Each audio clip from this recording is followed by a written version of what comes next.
This is the Average Guy Network, and you have found Home Gadget Geeks, show number 605 with guest Jay Franze, recorded on April 18th, 2024.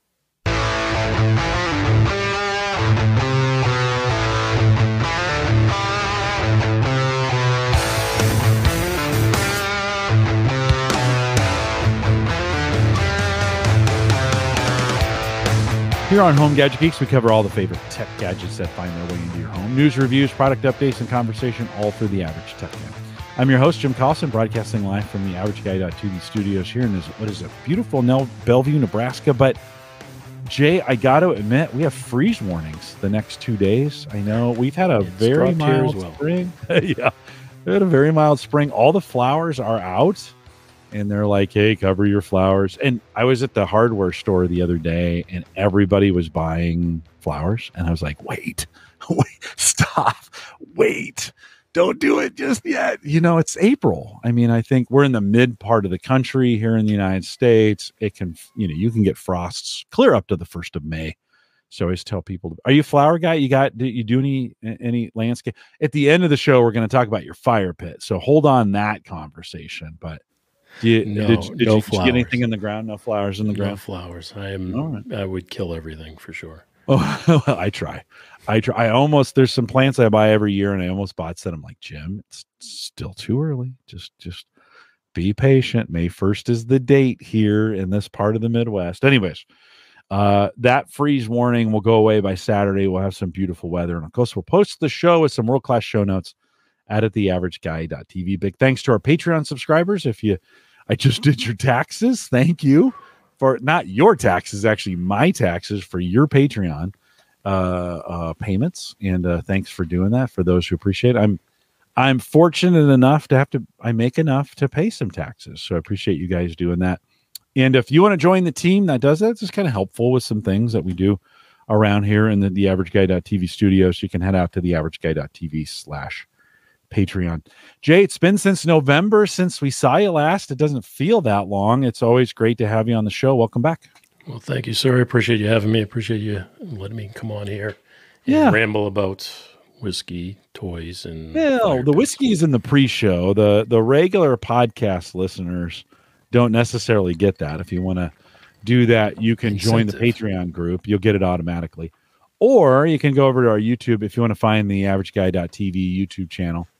You can go over and find it and subscribe over there. It's available for you as well. But Jay, catch us up on your podcast. What have you been up to there at the Jay Franze show? The show has been really good. It's been going very well. I've had some really great guests on. It's been funny to me because I see the evolution over time. So it's been going for several years. We've just kind of morphed into a direction, but the direction that we're in and everything has been really fun for me. Because I used to work in the entertainment industry. I did that for over 30 years, recording country artists primarily in Nashville. And now I get to talk to all those people I used to work with, and I get to go not only do it like we're doing here tonight, but I also get to go see them when they come through town, like go to their shows, get to go sit with them backstage or on a tour bus, and we get to talk a little bit more and go a little bit deeper than what we did when they were on the show. So what typically happens is they come on, we talk like we are tonight, and then maybe a few weeks later, if they come through town, I get to go meet with them. We have some dinner, we get to talk and just take that conversation a step further. So it's been great for me to see old friends and get to see some new friends and get to see some shows. Had an opportunity to take my daughter to a show. That was really cool. Yeah, she got to play the drums? Yeah, she got to go on stage. For which band? For Brooks and Dunn. Brooks and Dunn, yeah. Yeah. Did she meet them as well, or just? Yeah, she got to go backstage, and that's cool. We got a tour of the arena and got to see all the camera crew and how they set up their gear. It was actually, we say backstage, but theirs was actually in the arena, like the circular part that you. They're doing a lot more of that. Yeah, a lot more of that. Yeah, you want to talk about tech gadgets, like in a concert like that? I mean, there's so much tech going on in those things right now, right? They let her get in there and grab the controls and change the colors, so she'd ride the levers, and you could see it turn from blue to pink. And the lighting, it was cool. The lighting, the sound. We went and saw Nate Bengatzi. I think is that how he pronounces his last name? and they had a giant screens in portrait mode that, we used to do everything horizontal, right? But they had them up because it's just in portrait. And dude, it was super clear. It was like he was right there. In fact, we could barely see him. We were all the way up in the nosebleed. He was like that big, right? I mean, he was like an inch big to us, but on the screen he was giant. And it was like watching it on your phone. It's kind of crazy that way, right? Well, I'll tell you, the technology has advanced so much. Yeah. But even that show, I mean, it was great for my daughter. She is only 9 years old.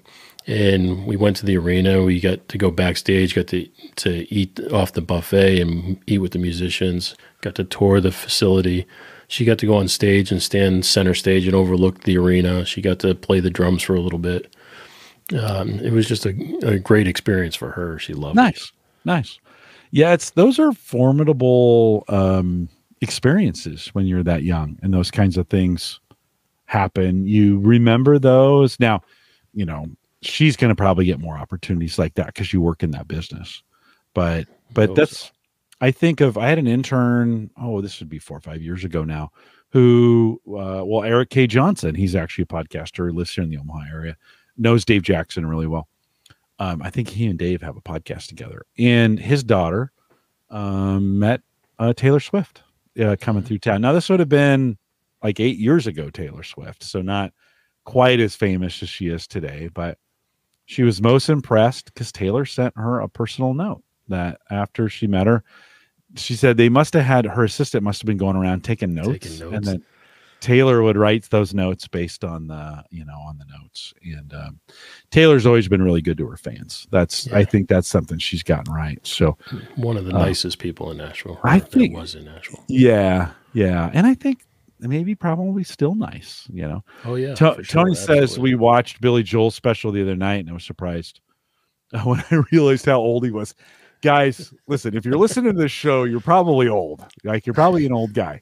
If you're young, thank you. Thanks for listening to this. Like, thanks for hanging out with us old guys, right? Us old guys. By the way, if you're young and you want to be on the show, send me an email, jim@theaverageguy.tv.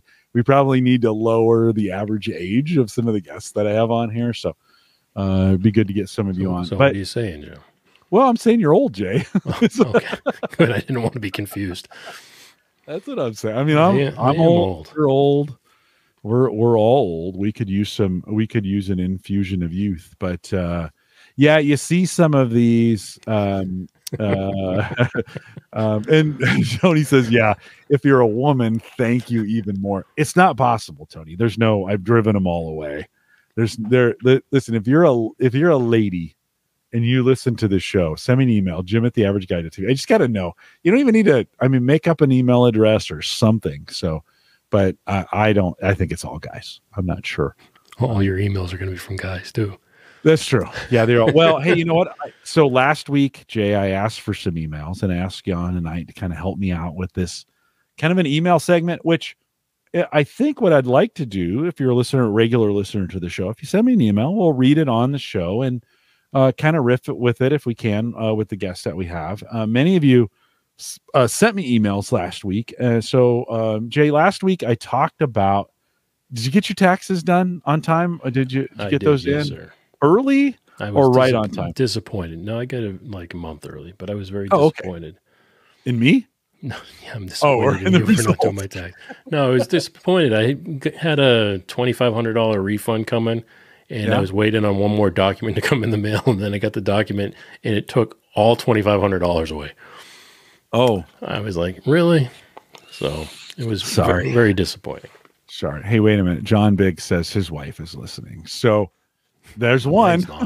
It's a good it's a good start. It's a good start. So thanks for John. Thanks for I'm sure you forced her to listen. She knows me. I don't know why she'd listen, but she's out there listening. I think they're traveling. So good. Thanks for doing that. Gunpoint.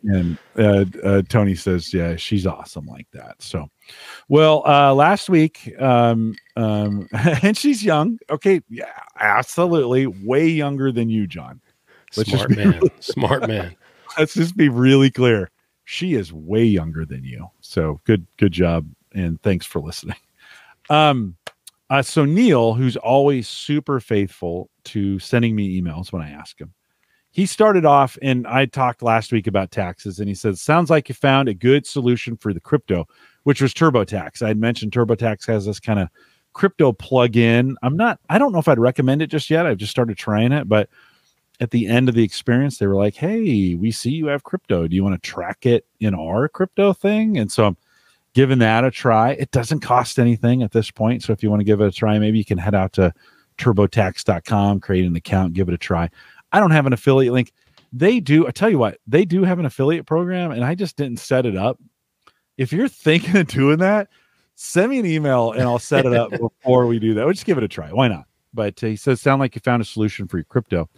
I gave up on those three companies when they all wanted to boost the cost. As soon as I requested a Schedule F for farming, Neil does some farming. And that's, hey, the same is true when you go small business stuff. I forget what those schedules, 9525 or something stupid like that. They get super expensive. He says, I use Free Tax USA for 5 years now, but I don't have crypto. I have paid them $15 for state e-file because our state's free site is really screwed up. Nebraska's is pretty good, and I paid $69, which is probably the right price for that. But I paid $69 for that, and here in Nebraska on TurboTax. He said, I consider it well worth the $15 for a simple button press. Neil, thanks. And he's got a couple follow-ups. But Jay, I want to ask you this question. What's the most, like, for taxes, at what point does the price of the software become ridiculous for you? What are you willing to pay? Or do you have somebody do it for you? No, I do my own. That's part of what I went to school for, so I'd feel horrible if I pawned it off on somebody else. But no, I do my own. I use TurboTax. Intuit was a client of mine for years. Yeah. And their software is very intuitive, very easy to use. Each year it gets a little bit better. They remember all of my information, so when I turn it on, it just pulls it all up. So I really enjoy the user interface and the way it works. And as far as payment, I think it's right at the sweet spot right now. I don't want to go much higher. I know it's going to go higher every year. I'd hate to see it go up over $100. What'd you pay this year? What'd you pay? Whatever the basic one was, $49 or. Oh, okay. Yeah, I have to pay because of the crypto, and because of the podcasting. I have to do, I forget what they call it, self-employment. Yeah. 1099, and then Sarah had a 1099 this year as well. So Schedule self-employment stuff. I think I paid $250 for that and state, or maybe it was $300 with the state or something like that. I think that's my limit is $300 because I paid it, obviously. So I have to say that's my limit. Listen, it's super convenient. I waited way too long. I thought, I skipped 3 weeks of podcasting because I thought each weekend I was going to do taxes. And then I didn't, and then I didn't, and then I didn't, right? And so, $300 for me, that's a lot for some people. They're just kind of like, oh, I'm not going to pay that much. Well, I remember paying the fact that you're doing it on your business and you're doing the Schedule C and all of the extra stuff. I can understand when that goes up. I've done Schedule C for years, for the 30 years I was in the music business and stuff. But now I still break things down and do the 1099 stuff for my income, but I don't do the Schedule C full out anymore. Okay. That's why I don't have to pay that extra money anymore. Yeah. Yeah. Well, I've often thought about if I just quit podcasting, I could probably, and sold all the crypto, I could probably get cheaper taxes. But you know what? The cryptos, for a couple $100 of tax software, and actually this year I got money. I mean, the crypto, I lost money on crypto because when I sold it in 2023, it was down. And then it's come roaring back. Now it's off. It's, as of today, it's back down a little bit. But so you kind of go, well, it's kind of worth it. Keep track of it that way, type of deal. Neil continues. He sent another email, part 2. He says, my ethic is to have it submitted before the IRS opens up to receive it. My wife, who does the business part, keeps up with it every month. If you're a farmer, you might have to submit quarterly or some of those kinds of things, right? With every month. So a great thing to finish it over the holidays. And Neil says, cheers. So Neil, thanks. And I always appreciate your your feedback. He gave me one more bit of feedback. It's a little bit longer, but Jay, I asked you about this a little bit in the pre-show. Ink printers. Do you have a printer? I have a color LaserJet printer that I can't get to work anymore. It's driving me crazy. Driving my wife crazy. Who print? Does your wife print? Do you print? She prints. Okay. She's finishing up her master's degree, so she's doing her capstone for her master's. All right. And so she prints all of the paperwork out, but she's not doing it now because it's a brand new printer. It's not working. It worked for like 6 months, like a champ, but now the driver needs to be updated or something. It's a wireless printer, and we can't recognize it on the wireless network anymore. Right. I got a lot of comments about printers this week via email. It's a little bit. Well, let me read Neil's comment before I do that. John says in the chat, he says, now that I have Coinbase, I'll just use Jim Collison's tip next year, which is that TurboTax just imported it in super easy. And they actually did a really nice job of it this year. So, John, maybe try TurboTax early and import that in now and see if you can keep track of it before you get there. Then you'll know if you can tax harvest or not. So there you go. Neil says HP has been in the news for their shenanigans. Basically, if they're not going to use their ink, let's see. If we're not going to use their ink, we're a bad investment. And they also, of course, claim that their IP is in the cartridges and that they could damage the printer through some bad software in the cartridges. And then he says, "Yeah, right." And you know that, right? HP does those screwy things like, don't use those third-party cartridges. They may ruin your printer. And you're like, hey, I spent $50 on this printer. Like, I literally bought a printer for $50. It had $50 worth of ink in it when I bought it. Although those ink cartridges print like 2 pages and then you're done. Yeah. Basically the test one. He says, my wife prints primarily her receipts on a nice HP color printer. We had 3 of the particular malfunction or multifunction models fail under warranty. The last time they didn't have it anymore. It was during COVID, so we submitted a non-malfunction model, and it worked just fine for years, just as the prior one had worked for many years before. In any case, I've disabled software updates because you never know when HP is going to screw you in the name of profits. Love it, Neil. That's probably why my machine doesn't work anymore. No, right on. They've done some shenanigans. I mean, he's right. HP has done some weird. I mean, they've been a leader in the market, and he continues and said, "Mine is an HP." So, yeah, mine is too. Yeah, it says it's hard to tell which models would be reliable and which would not. I guess until you have 3 quick failures.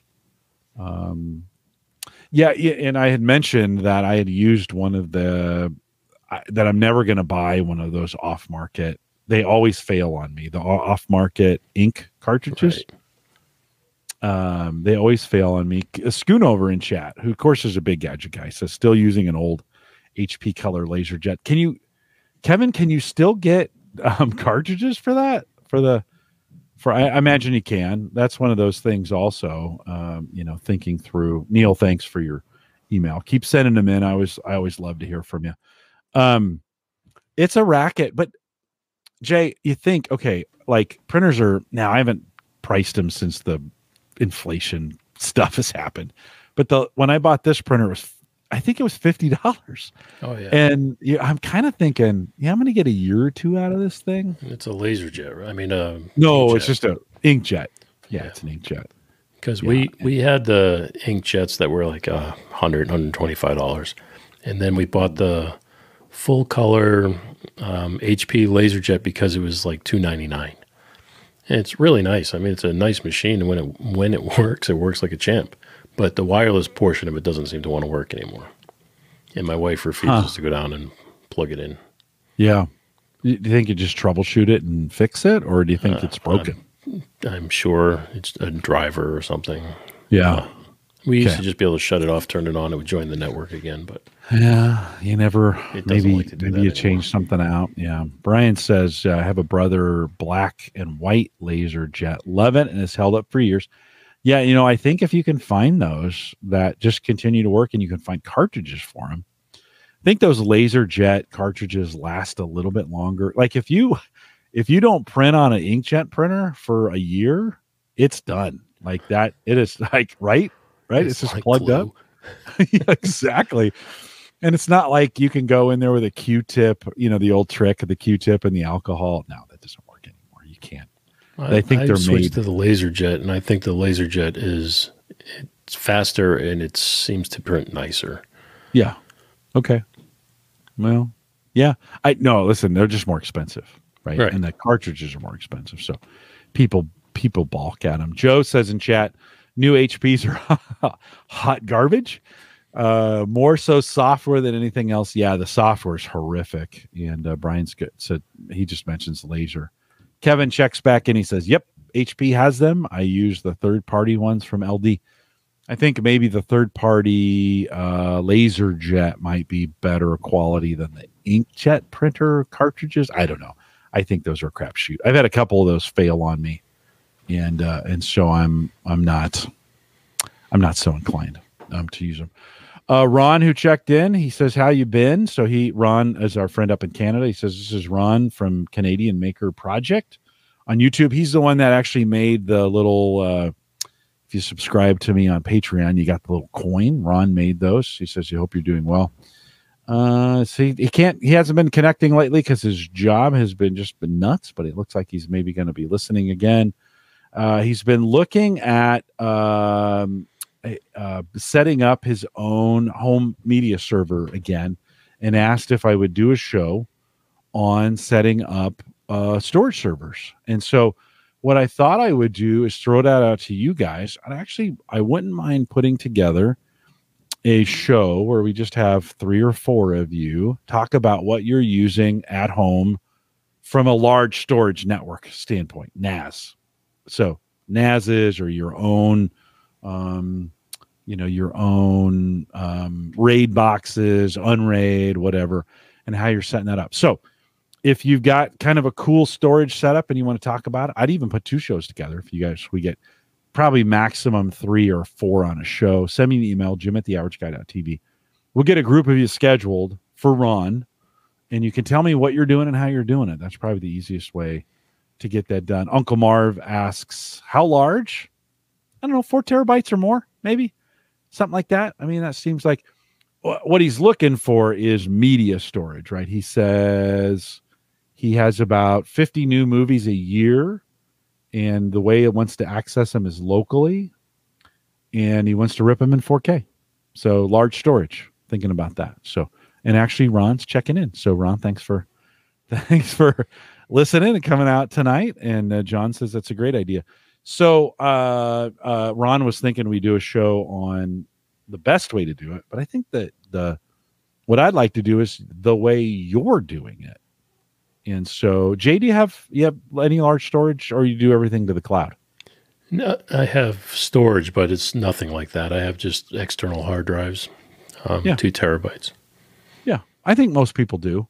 That's a good. A bunch. We came out of the home server show, so a lot of folks listening have, I have 90 terabytes of storage here. Now that's for crypto, and I'm not even currently using it, but I do have an unRAID box that's got 4 terabytes. For me, that's about all I need. And I have one here that's 2, and I think another one that's 4, but they're small. I mean, they're solid state. They're size of a deck of cards. Well, and I think you're not ripping movies, right? You're not ripping movies down and trying to do it. Yeah. I use it for recording audio. So the audio is large files. Well, and if you're doing video, it might be a need. Yeah. And so I think it's a good show to do. He says 4K. Yeah, they are large files. And so super large. He says a 4K rip can be as big as 70 gig. And John thinks it's a great idea. So Jim@theaverageguy.tv if you want to join that show. I'll try and get a couple of you. We'll see how many we get, and then I'll try to get a show lined up when everybody can make it. Like I said, maybe we'll do a couple shows. So let me know. Jim Shoemaker. I don't know where I got Schoonover from. I combined Kevin and Jim. Sorry about that. Jim Shoemaker also uses TurboTax. He sent me a note. He says, I've used TurboTax for years. Not perfect, but plenty good enough to keep me using it. You try buying it at Costco. You could try buying it at Costco or through the credit union to get some discount. I actually am a USAA member, and they have an online store, and I was able to get 20% off of it that way. So that kind of, have you found any discounts in what? No, I just went online, did my taxes, and I just have them take it out of the refund. So I don't notice it as much. But this year I noticed it because, well, I ended up with a net of $30, I think it was. Well, I paid, like I said, $300 for the software. I owed $300 federal, and I got $280 back or $260 back on the state. So it was definitely, I didn't net positive, but I was okay with it. Like, for all of that stuff to get it done and submitted, I was actually super fine with that. It's the way they do it, Jim. I'd be fine if going into the taxes, if it just said, you're going to be positive. I'll be like, great, no problem. I'll do whatever it is. But the whole way through, that number kept saying, $2,000, $3,000, $3,000. I was like, this is going to be nice. And then at the very last document that goes in, it's up $30. Disappointed. It's mean. It's just mean. They did that on purpose. But for me, it was the opposite. It said I owed $3,000 the whole time. And then when I got to the end, it was like $2. You're like, whew. I remember going out before I had done everything. I did, half of it. And then I went out to talk to Sarah, and I'm like, we're going to owe big again. And she was like, deductions. She doesn't care. She's like, well, okay, whatever. And then once I finished up, it was actually the crypto loss that kicked it back in for me and put it in the $300 range, which I'm okay with that. I'm okay with that.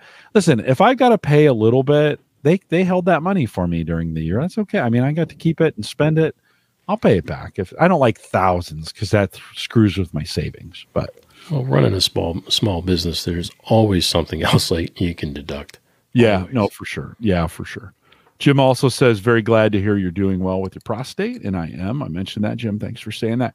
He, on the printing side of things, Jim uses a Canon MF260, and it's a laser black and white. That may be, I may go Canon next time just to try it. I've always been HP. He says, very satisfied. Use the scanner as much as the printer. He says, I no longer recommend HP for home use. They have pulled too many shenanigans. Neil and Jim were not in cahoots. They both used the word shenanigans separately. He says, I agree with never using third-party ink. Not worth the savings. So, I may go Canon next time when I need.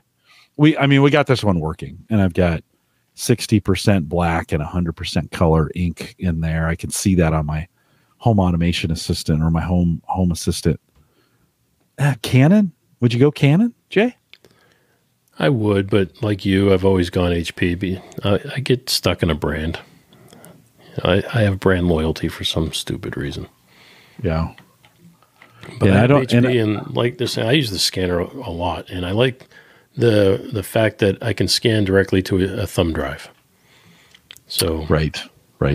That's very convenient. Yeah. At work, I can scan to my email address. Is also convenient. A flat scanner doesn't do it for me anymore. I really want one of those sheet-fed scanners where you put it in, you can do pictures and some of those kinds of things. Where it kind of comes through as opposed to the sheet scanner. I've always been a little bit more wary of those for some reason. Ed Sullivan, who right. Sorry to interrupt you there. Oh, no. Ed Sullivan, who sent me a note. I must have just listened to the podcast. He said, have you tried this out? Paintball blasting home security camera redefines enter at your own risk. He wanted me that is awesome.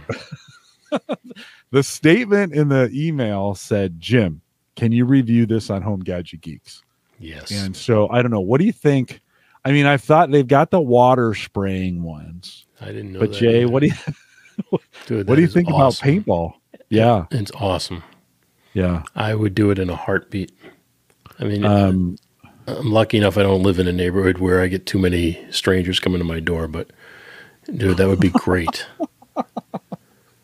Even just for my kids. Just kids come home, smack them with a paintball. Three round bursts. And then if you get the one squirts water, you Smack them with a paintball and rinse it off. Oh, yeah. John says it looks like an Aaron Lawrence review is needed. I sent Ed a note back and said, if you buy one, I'll buy one, and then we can review it together. And Joe in chat says Canon and their UFR driver is generally rock solid. So I may go Canon next time. That may just be because they've got the smaller inkjet Canon printers, and you can buy the ink at Walmart. So I don't know. This crazy HP printer that I have, it'll probably last forever now. Now that I'm using HP ink and being extorted on a regular basis for their ink cartridges, it's like it's more expensive than gold by the ounce kind of deal. It is, who knows? Kevin says for scanning, I have an Epson DS510 upright feeder, works very well. Yeah, something like that, Kevin. Have you scanned in your pictures, Jay? I have. My wife is a photographer, and she's a historian and whatever the hell else she is. But she takes all these documents, and her job is like she restores old documents and contracts and all this stuff. But part of that is photography. So she restores these old photographs. And so she requires like the really high level stuff. But I just stick my photos on there, scan it. They look good to me when they're on the screen. And to me, that's good. So I use the storage or the scanner for my flatbed scanner. Photos. Yeah, flatbed scanner. But I choose the flatbed. And like I said, it's unfounded. I have no reason to go with the flatbed over the feed-based. I just, in my mind, there's no room for it to get crinkled up or anything as it goes through. True. Just sits there right on on the screen, and for photos that are sensitive or that are old, you might want a flatbed scanner to be able to do that. So, we had a whole discussion about. Was it here? Maybe it was on Ask the Podcast Coach. How I feel like, you do all this work to scan your photos in. And your kids might care about them a little bit, but the kids, your grandkids, they're not going to care about them at all. They don't give 2 cents care. They're just like, nah, I don't. Who are these people, and why are you even bothering? And I'm not saying that flippantly. That's the way. Like we were looking at pictures of my grandparents, and my mom had it, but it had been my grandparents' pictures, and we're like, I don't know who these people are. Like, I haven't met them. I don't know. I don't care. We threw away hundreds of pictures. Last time I went home to visit the family, my aunt gave me a photo album for my parents' wedding. So it was good to see my parents in there, but I didn't recognize, other than my parents and my grandparents, I didn't recognize a single other person in the photos. No, you're like, who are these yahoos? Just strangers. Yeah. Tony says he uses a Scan Snap scanner. I have to check that one out, Tony, for nearly everything. He usually puts a lot of effort into checking things out. So Scan Snap, if you're listening on audio. And then Joe says, to the paintball. Neighborhood cats. I like our neighborhood cats. We have a rabbit problem here in town. And the cats take care of the rabbits. In fact, I found rabbit guts on my lawn last week. Yeah, they took care of it. We had a giant snake go across my yard the other day. Really? Giant. It was like at least 6 foot long. I mean, it was harmless, but it was huge. My wife didn't like it. No, nobody likes snakes. Is this Rakoa? Is that how you pronounce the Rakoa? Rakoa bought Fujitsu scanners business, but their top end, this is Joe, says I have good luck with Epson scanners as well. So, well, hey, appreciate you guys sending in those comments and those emails. I'll continue to do those in the front part of the show when we can. Of course, if I have a guest where we're trying to get to some content early, I may not be able to get to them all. We'll save them for some shows. But thanks for sending those in, and we'll read those as you send them in. Send me an email, Jim at theaverageguy.tv. John says Rakoa, and Tony says Ricoa. Okay, good enough. It doesn't really. They're not a matter. sponsor. No, nobody's a sponsor. Do I have any sponsors? No, not here. Not on this show. I've got sponsors on Ask the Podcast Coach. But Jay, you recently picked up a Rode Wireless Pro Yes. with a little add-in for it. Bring that up for me real quick. Tell me what you got and why you picked it up. Rode Wireless Pro. So it's the lapel clipped-on mics. Yeah. A lot of people use them for cameras because they have the two transmitters and one receiver. The receiver you can clip onto a camera, and you can have two people talking, and the better audio goes directly into your camera. But for me, what I want to use them for is interviews, like what we're doing here today. But if we're doing one that may not be streamed, that, like, say, if I get to go meet somebody at their location or at a show or something, I'd be able to put a mic on each of us and talk and get a clean recording. But I also have another device that I use with it. So for me to have the two devices, it gives me a backup. And one of the best things about the Rode Wireless Pro is that it functions off of a 32-bit float. So 32, you typically have 16-bit and 24-bit. So 16-bit 44.1 or 24.48 is typically the bit depth and sample rate that most people use. So the common audio sample rate is 16-bit 44.1. And so that's a bit depth of 16 and sample rate of 44.1. If you don't know what those are, it's very simple. Think of it like snapshots. So you get 44 up and 16 up and 44.1 thousand across. So if you have a sine wave, the more snapshots of that sine wave you have, the smoother the actual image is. So it sounds better. So with 32-bit float, that's a little bit different. It gives you the ability to capture a much, much wider dynamic range.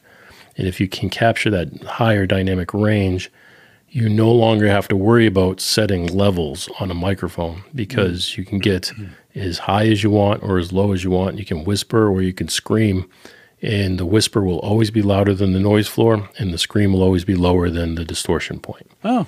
So it's a very, very convenient thing. And then when you're done, you can export it at 16-bit 44.1 or 24.48 if you'd like. Convert it, and then you can kind of convert it from there to anything that you want. 400 or so on that box? Yeah, it was 400. You think? 400 on that? Do you think, okay, so for us podcasters or even YouTube content creators, those things, it's a no-brainer, right? To get the audio. I mean, I've been watching a YouTuber for 6 years now who's always used the microphone on the front of his camera, and his audio has been okay, but he just recently went to a system like this with the lapel, right? Because those come with lapels as well, right? To get them close. Yeah, you've got here. I mean, this is the microphone itself, the transmitter. Right. Yeah. So I mean, it also has on the top, you can see there's a little jack there, eighth-inch jack, where you can go ahead and put a traditional lapel mic on there, which comes in the package. So, but you can take this right here, and it just has a clip on it, clips right onto your collar. Yeah. So, yeah. Or if you put the lapel on it, you can hide that and then bring the lapel up. Yeah, clip this on your waist, or even just leave it on your desk. I was kind of thinking about I was thinking about average guy use case for this thing. You think now like at a wedding or at an event, right? In an event where you want to capture that audio, you're maybe recording it on your phone, but you want to capture the audio much closer to the actual action or whatever's going on. And you could literally give that to somebody because it records locally too, right? There's some local storage on those things. It records right on the microphone, that little square. Records right on there. Yeah. And you could send that in to any kind of speech or any kind of performance, right? It's beautiful for, like you said, a wedding for two reasons. One, you could have it on bride and groom and you can hide it so it's not visible. Right. It has a magnet on it, so you can put it on the inside of your shirt with just a magnet holding it in place.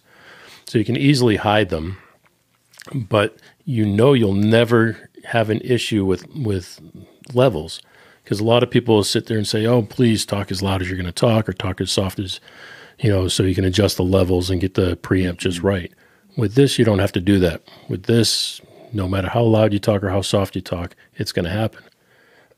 But the way it works is when you're doing traditional 16-bit 44.1 or 24.48, you're getting one conversion. So one A to D conversion, analog to digital. And when you're using 32-bit float, you're getting two conversions. You're getting one that gets the high and one that gets the low. And if for some reason one of them, if you clip one of them, it combines it with the other. So you never lose them. So the dynamic range becomes so wide that there's no possible way you'll be able to clip it. Yeah.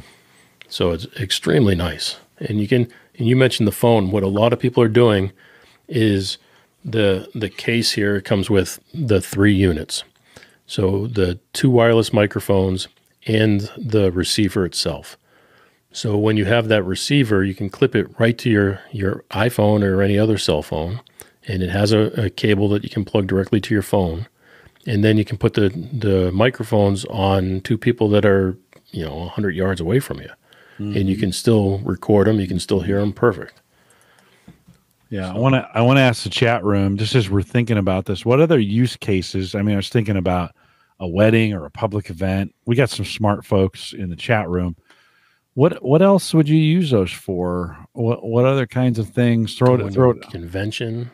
Yeah, you can do quick interviews at a convention. Well, while the chat room's checking in, you bought a little accessory for it as well. Show that. Let's maybe that'll spur some ideas here. This is what they call a reporter microphone. It's just a piece of plastic that you clip the microphone piece to it, and then you put the windscreen over it. So you can hold this like a reporter's microphone, and you can interview people at, like for me, what I want to do is on a convention floor. So if I go to the Audio Engineering Society, they hold an annual convention, or the NAMM show where a lot of people go and show off their musical gear or their recording gear. I can just go hold that rather than taking a moment to pin the microphone on each of you in a real quick second. You can just take that microphone and start talking to somebody and hold it in front of their mouth just like a reporter would. And you can get a quick interview on the spot without wasting anybody's time. And the other thing is the recording. I forget, you might have it if you still have that up there, but I forget how many, it's like 24 hours of battery life, and it's, or I think it's 21 hours of battery. 40 hours. 40 Over hours of battery 40 life. hours of 32-bit float onboard recording. Time, yep. Oh, yeah. So you can keep what a lot of people are doing is they set it so they never shut off. So when you plug it in the case, they automatically shut off. You can see the light flashing because it's charging off of the case. But when you take it out of the case, it automatically turns on. When you put it in the case, it automatically shuts off. And what a lot of people do is they set it so the second you pull it out of the case, it's recording. And the second you put it back, it shuts off. So that way you never miss anything. You take it off and it's automatically recording. And it records a backup too. So your microphones have a recorder in them. So you can record myself and you both on separate microphones. And then the transmitter has a recorder on it. So you can, what goes to the transmitter gets recorded. And then if you're feeding that into a camera, that could get recorded there as well. So the redundancy is really nice. And then one last thing about the recording is when we talk, you can record on the receiver, you can record separate tracks. So me and you, or you can record stereo tracks, or you can record what they call a safety track. So what they'll do is if you're recording in 16-bit 44.1 or 24.48 rather than the 32 float, what they will do is record the 2 of us on the left channel and a safety version on the right. Oh. So it'll record a high level on the left and a low level on the right. Yeah. So if for some reason we talk too loud and it peaks, you have the backup of the other. Nice. That's smart. It's a very, very, I'm telling you, I love the unit. I've checked every one of these out. There's a lot of them now. There's a handful of them that do just this. But to me, I'm a fan of the Rode products. I always have been. And this was the one I decided to go with. I like it. A couple comments coming in from chat. Uncle Marv says he uses them for live shows at conferences. That's a great way to get it done. He says last year I used the Rodecaster Pro and the Rode wireless mics and replaced the hotel AV equipment, which you could, right? Then you've got some mix abilities. You've got some, you can add some things in if you want to, but you got three. In this case, you'd have three of these mics plus some mix that's involved. That's pretty cool. Then Brian says, I was going to mention something similar to Marv, maybe an education seminar with a mixed live remote audience. We've started Gallup. I have a conference coming up in June, and we've started doing some things where we have a live audience remote, and we have a local audience. And what we found is we actually have two producers in the room, a producer for the room, the live room, and a producer for the live stream. And they sit next to each other, and they work to bring in. So when we're having questions and whatever, the remote producer can bring questions. He's got a microphone, can bring questions into the room from the audience and not have it be weird. You know how sometimes it feels like they're 1,000 miles away. We did that last year and it worked out really well. I think we'll do it again this year. But you think of those options there of both live streaming and having a local audience at the same time. Gives you some options. I know you think, Jay, what else do you think on that? Well, I bought this originally, so I've had this for a little over a year now. So tell us what that Zoom is. Zoom H6. Yeah. So I originally bought the Zoom H8, which was great, but it's big and bulky. So I took it back and bought the Zoom H6. It's a handheld recorder. You can record 6 channels at one time. So I bought that for the purpose of going to the conventions and recording people. Yeah. But with that, while it does have a XY capsule that you can snap to the top of it, that's going to pick up everything under the sun. So what I really wanted to do is use it's like a spy microphone. Right. You can put that on and then you can dial it into somebody talking across the room, right? Which is pretty cool. Yeah, it is cool. But so what I did is I bought 2 SM58, Shure SM58 microphones, the dynamic handheld microphones, and cables to go with it that plug into the Zoom H6, which is great. It's a fantastic way of doing things, but it's bulky and you have to carry it around. You have to pull it out of a backpack or something, turn it on, plug, cables into it. And on a convention room floor, that's a lot of effort. So what I decided to do is go with the Rode package for things like that. Now, the downside of the Rode package, if you use it by itself, is you don't have any redundancy other than the receiver. So if you're just using the microphones, you have no redundancy whatsoever. But what you can do in that particular case, like you mentioned with the XY pattern of the Zoom, if you just use the Zoom without the mics and the cables, you can at least have a backup of that XY pattern. So you can sit that down on the table, like a coffee table between the two of you. And then you can talk with the Rode microphones. So you have that little bit of redundancy to it. Yeah. No, it's a great, I have a little Tascam TS1 or something. I forget that 001 or something. It was an early version of it. And I used to take it to tech conferences and then, do man on the street interviews with it. And I'd actually plug in, I think it has a monitor, plug-in headphone monitor to it, where you can plug it in and get the sound, whatever your live sound is, so that you can kind of monitor it to say, is this thing close enough? What's it sound like in the background? Some of those kinds of things. I'm assuming you can live monitor on that HC. Yeah, they also have built-in headphone jacks and stuff, so you can do that. Yeah. But I'm looking at the Zoom, and the Zoom, it does not have, I'm sorry. No worries. It does not have, it has up to 24-bit to 96K. So it does not have the 32-bit float. So one of the benefits of the Rode is it does have the 32-bit float. Yeah. But one of the benefits of the Zoom, which I wanted to do last night, I did a remote show last night. But what I wanted to do and I didn't is I have a guest come to my room here, to my house, and we went and recorded last night here, which was fine. But all I did is put a chair next to me, set up a second camera and a microphone, plugged into the Rodecaster Pro, and was able to do the show that way. Yeah. But behind me, there's a couple chairs and a couch, which was intended for the interview. I want to sit back there and do them so it's comfortable. We're not on card chairs up here or something. I would rather sit back there. Right. And if I had the Rode microphone set up in time, that's a whole nother story. I would have just used those. But I could have used the Zoom. But the benefit of the Zoom in my laptop is I could take the Zoom and use it as an I/O box. So I could plug it directly into the laptop for StreamYard. Yep. Record on the Zoom just like I would do on the Roadcaster, and then stream it. So stream it at the same time. Yeah, it becomes a USB device then at that point, right? And then the Rode does StreamYard. Little mics do too. Yeah, the receiver has a USB interface to it. Is there any latency if you try to use those via Bluetooth or whatever the? Haven't got that far yet. Are they Bluetooth? The Rode, I believe the Rode, you can double check it, but I believe it has the Bluetooth capability. Yeah, Bluetooth just still is terrible. Listen, it's great if you're listening to podcasts and latency is not an issue. They're getting better, but I don't know. I still tell people all the time, just plug in. So for podcasting, it's a lot easier if you just plug in. Well, I love the fact that if now, like, you can't see where I'm sitting, but in front of me, there's an awful lot of gear. There's between the real traditional audio monitors, a traditional audio mixer, but then I have the Rodecaster Pro and some other things here. It's fantastic for doing things like this. So when I'm just sitting here talking to you, it's like you with your 26 monitors in front of you.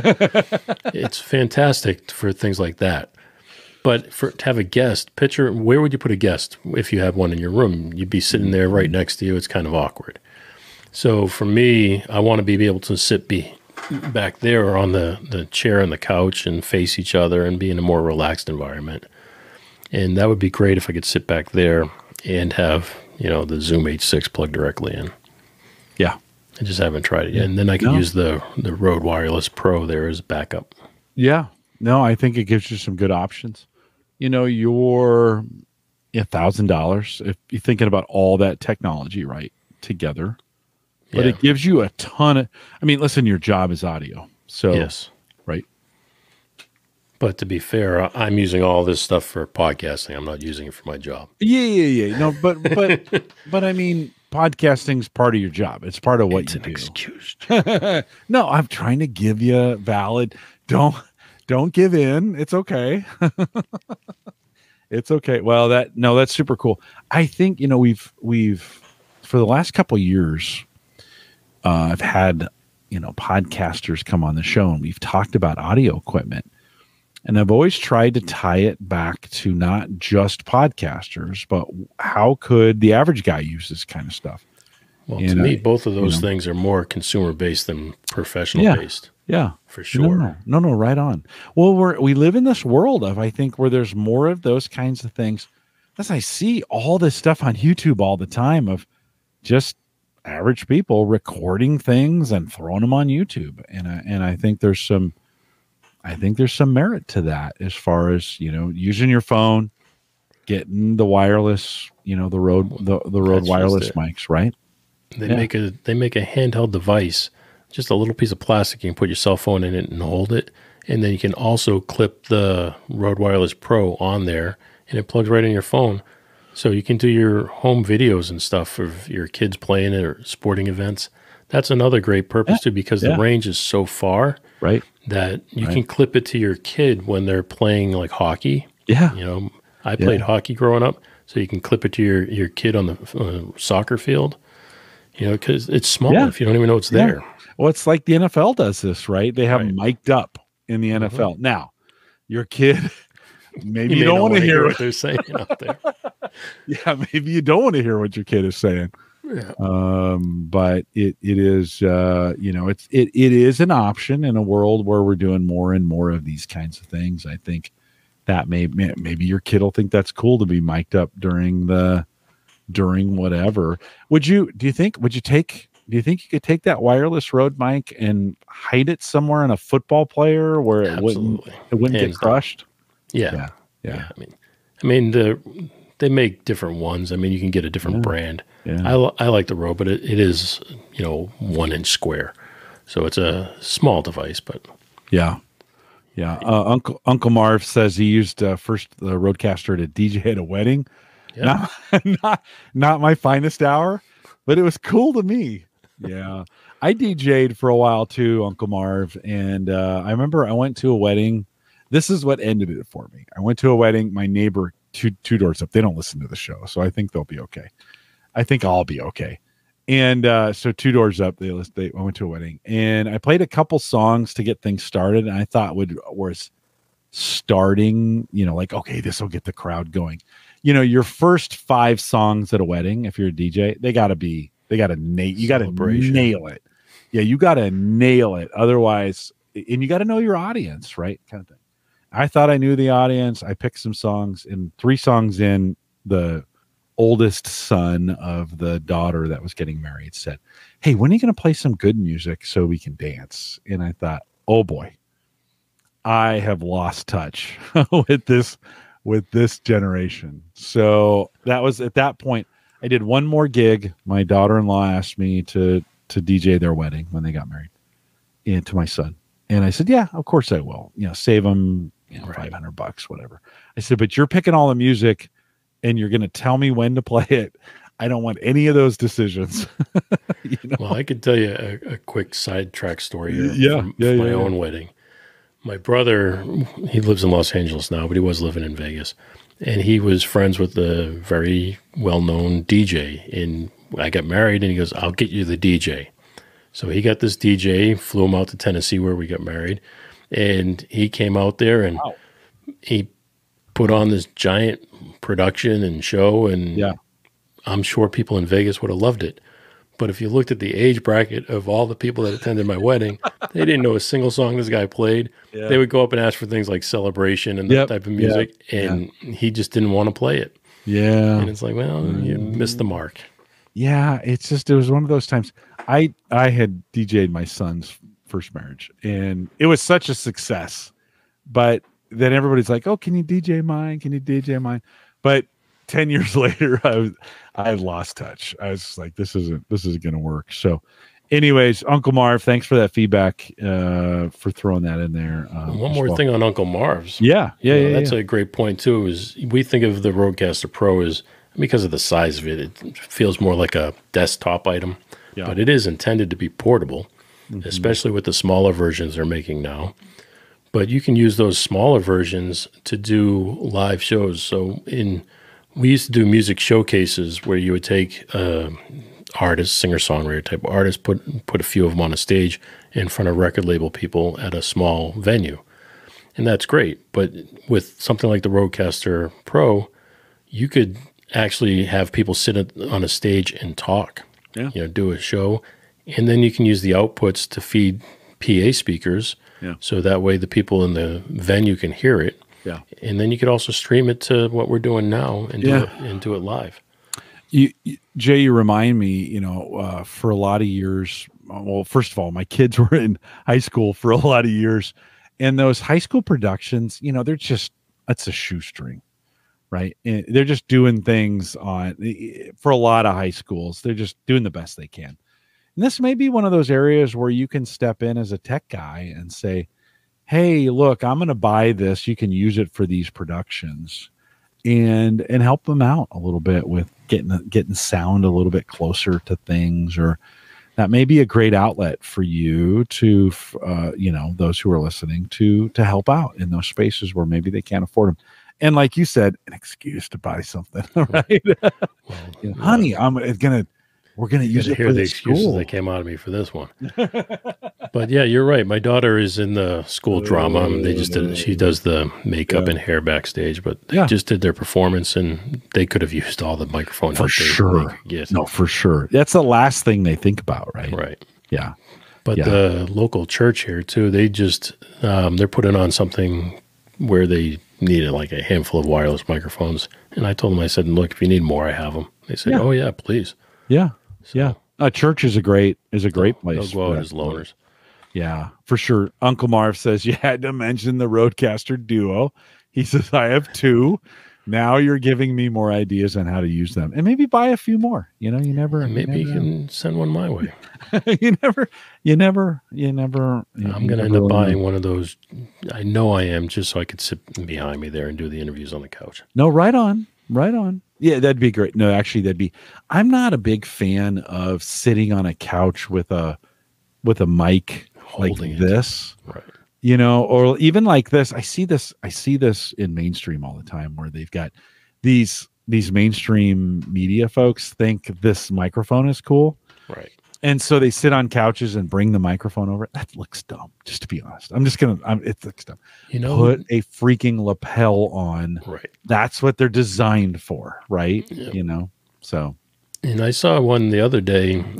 Tim Ferriss did an interview show where they were two sitting on a couch, and he was using the Zoom H6 as a recorder. Yeah. And he had two 58s. They just sat there on the couch talking into a 58, holding it in their hand, No, you could do it. You could do it that way. I just think, but they didn't. It wasn't intended to be video. It was an audio first situation. Yeah, we just have such good. I mean, like these wireless Rode mics.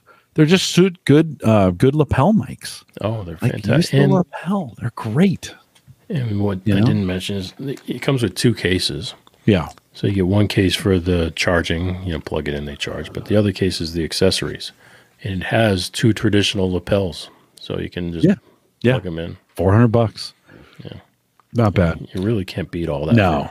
Because I have the traditional wireless mics, and that was my thing with the wife. But, babe, you're going to notice a charge come out of the account. However, I've got this other set over here I'm going to unload. So, always justification. Always. But I have a really nice Sennheiser professional level wireless microphones that I never, ever use. Yeah. So no, I understand. I totally understand. Okay, two more items before we go. One is I want to hear about your fire pit, because last couple times you've been on, you've been telling us about and then I'm thinking of an outdoor item that I might want to buy, and I want to get some feedback from the live and podcast audience. So Jay, give us a quick, where are you at with your fire pit? For God's sakes, that. Jim, spring is on its way, Jay. Planning is important, right? Measure twice, cut once, right? Exactly. So planning is important. So I'm planning. No, I have it down what I want to do, and thanks to everybody here for telling me some suggestions that I wouldn't have thought of, especially with lighting. So that's going to be pretty cool. Yeah. But we have started to buy the supplies. So including the Adirondack chairs that'll go around it. Oh, very nice. So, I mean, we're taking it serious. We've got That's nice. all the, the important things. So that's what I'm going to do. I forget the diameter of the pit itself. It wasn't huge, but my yard back there is not huge. Yeah, you've got limited space. Yeah. Yeah. So, but it's still going to be a good size. It's going to be the same size as everybody else in the neighborhood. Mm-hmm. We live on a lake, so everybody has a fire pit in their backyard. They sit and look at the water. Nice. Now, when I say look at the water, it's not a huge lake. It's small, but it's still big enough that people put boats out there. And everything. No, you don't have to apologize for the size of your lake. Well, it's okay. I feel like if size matters, my lake, it feels like it just got out of a cold situation. You don't have to compensate for the size of your lake. I'm saying my lake is small, Jim. My wife looks at it; she thinks it's small. Well, obviously that wasn't the case early on, and she was okay with it. So the size of your lake is just the size of the lake got the job done, Jim. But it's not impressive to look at. Well, okay. We'll check back in with you as you start building this out. I expect to see some pictures. That will be your homework. Your ticket to get back on the show. Oh, is you need to have some. You have to show me some progress. show me the pit on your fire pit. No coming back until you've got. By the way, John Biggs, who's still listening, says I might use one of those when I teach a Tesla class, and that would be a great use case for those fire pit. No. The microphones. But a fire pit teaching a Tesla class, that'd be awesome too. Around the fire pit. Yeah, if you use those lapel mics for stuff like that, it's great. It's great back. We had a big convention for ourselves. I threw this big convention for the state of Kentucky, and they had speakers go up with the traditional microphone going over the PA system, and they asked us if we had backup, like could we film it or do anything like that, and we didn't. But if we did, even if it was with a cell phone, we could have used those lapel mics, and it would have been a fantastic recording. Yeah. So for sure. We missed an opportunity. No, for sure. There. Yeah, no, for sure. And because you get them local, you don't even need to run them through a soundboard. Like just get them on there and like you said, turn them on. Yep. And say, go do your thing. You can even use a regular mic if you want to, but then you got a backup of really good quality. You know, you had somebody come and speak on something. Yeah, they're going to use the house sound. Yeah. Put that thing on them, because the recording you're going to get in most cases from the house is going to be terrible. It's just going to be. Their equipment's 1,000 years old. They charge thousands of dollars for it. No, right on. So anyways, I think so John, thanks I think that's a great idea. Throw that on there on your Tesla class, and then record them, keep the recordings. Maybe you can publish them online. I don't know how you do that kind of stuff, but okay. Jay, I've got a suggestion for both you and for the community here. I cleared my patio the other day. I took all the junk off of it, moved the one of my grills around. And I thought, speak a spot, like monitors. A speak a spot for a gazebo. And so I found this Sunjay Gale. It's a 11 by 13. I'll be honest, I haven't measured my patio. I'm not sure it's that big or that small. But for this one at Walmart, I've seen them at Wayfair for a little more than this, but Walmart's got it it's the brown version, which is fine. Match my house. $1,281. So $1,200 for a gazebo. My daughter and I were just talking about this. We got this patio area. The other night we had folks over for a fire pit.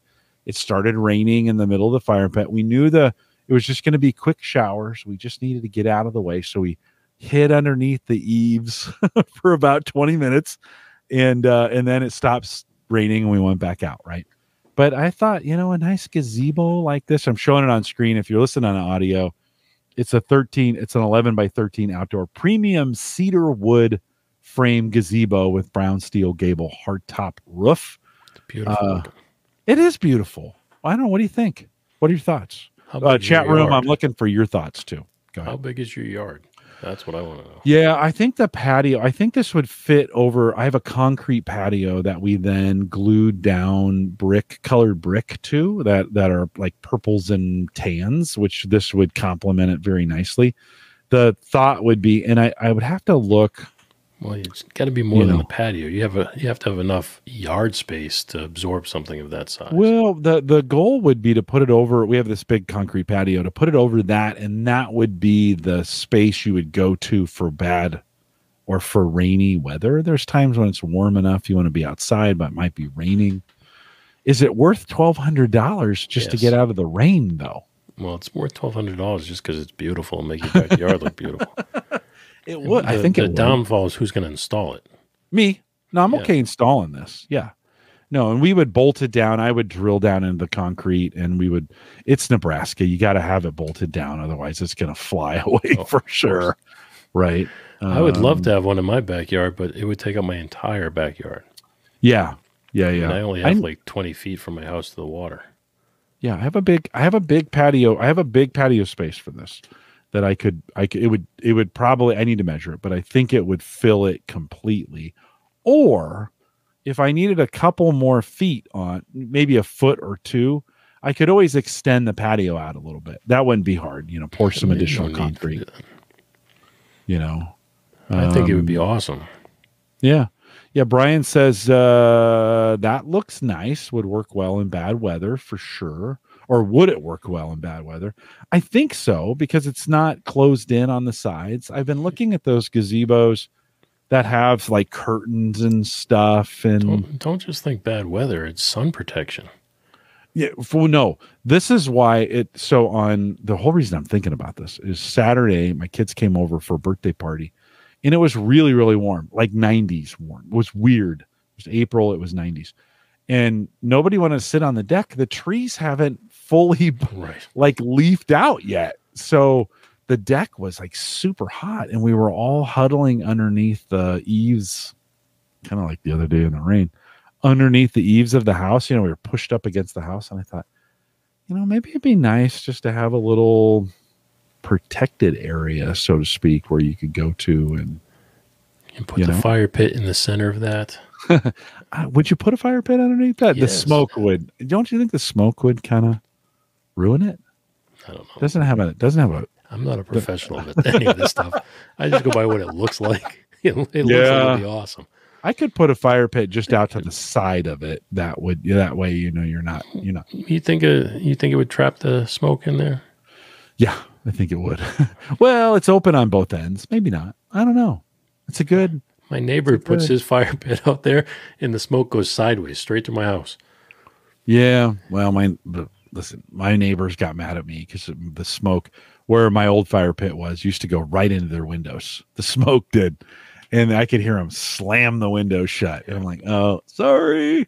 My wife does that. She'll close the sliding door every time my neighbor does something in the fire pit. Yeah. But I love the way it smells. I like it. Sarah doesn't like the smoke either. She'll put her head out the door. Can I shut this door? It smells. It's just stinking in here. So Brian also says, seems like the roof allows snow to fall off easily. Yeah. And it's a metal roof.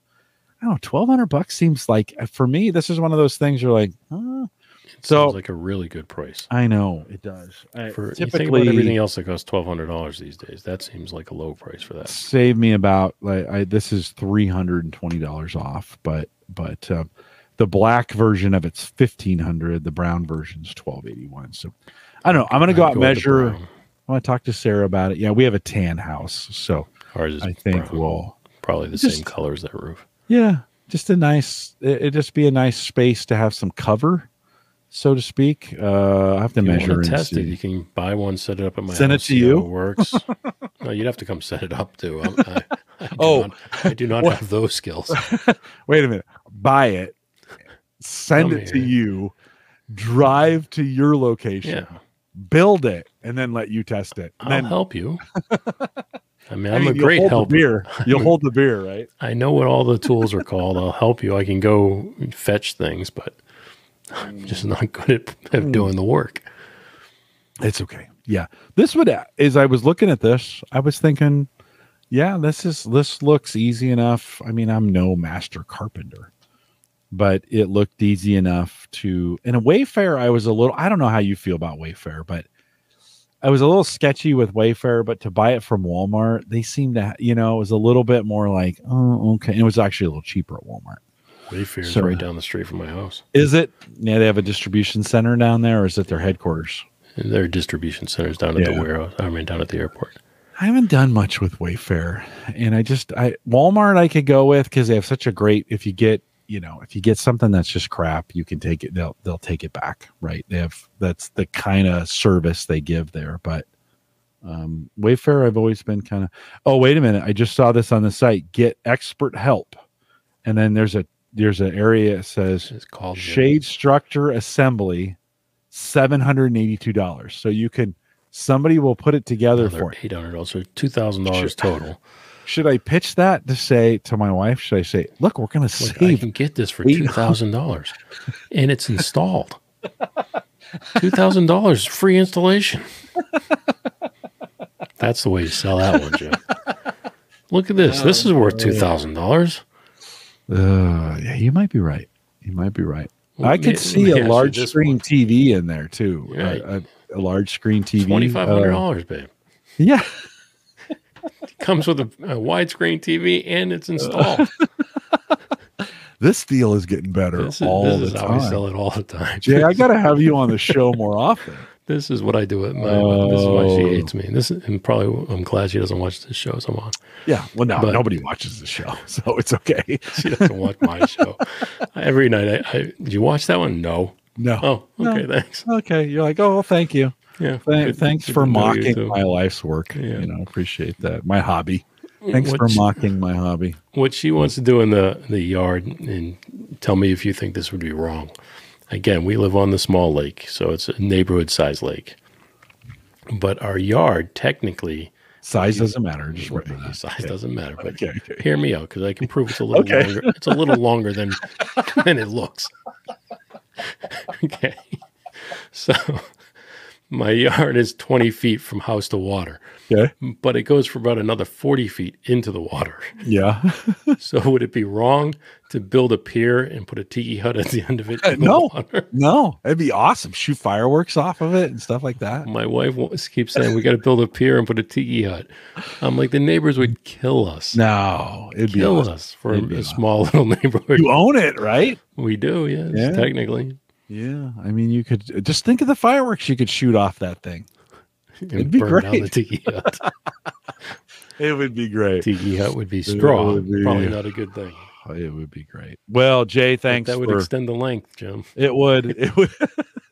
I It mean, would extend the length of. if you're worried about it, yeah. I mean, if you're worried about it, maybe you could get some enhancement on I that. think about Yeah. it. I think about it at night when I'm watching TV. Well, thanks for making me laugh. It was a tough day, and I'm glad that we got to spend the time together laughing. And I hope if you're listening to the show, you're laughing along with There's us as well. nobody left.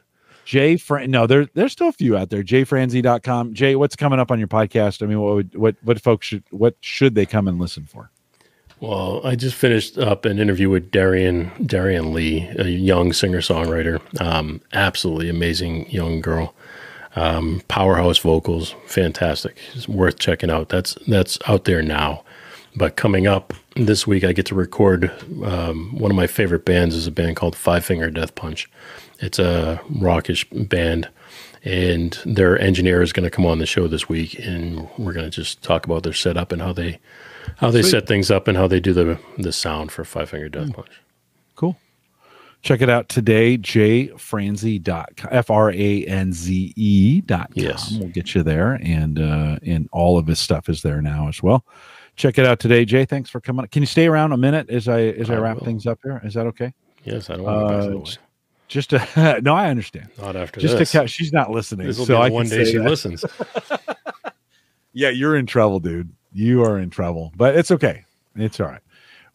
I'll remind you, you can join us in the Discord group if you want to join the conversation. If I do decide to buy this gazebo, still don't know if I'm going to do it. I got to get the wife approval on it.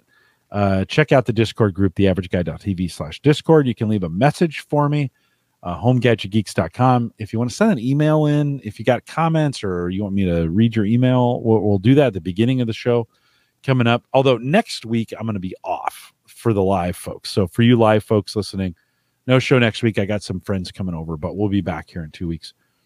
Send me an email, jim@theaverageguy.tv. Many of you know how to do that. So thanks for sending me those emails. Of course, the AverageGuy.tv platform, both web and media hosting, powered by Maple Grove Partners. Get secure, reliable, high-speed hosting from people that you know and you trust. And you know that's Christian. He's coming, speaking of that, May 2nd, he will be back on the show. And that's actually the show after this. So we're off for a week. May 2nd is the next one. Christian will be joining us. Get secure, reliable, high-speed hosting from people that you know and you trust. And you like Christian. I mean, so check it out today, maplegrovepartners.com. We are live every Thursday, 8 p.m. Central, 9 Eastern, out here at the AverageGuy.tv/live. Not every week do we try to justify the size of our lake, but sometimes we do. And if you need excuses, we're here for you. We're here to support you. And right, Jay? We're here to support you. A pier will make it look longer.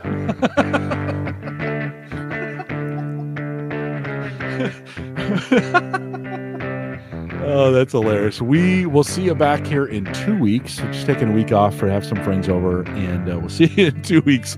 With that, we'll say goodbye, everybody.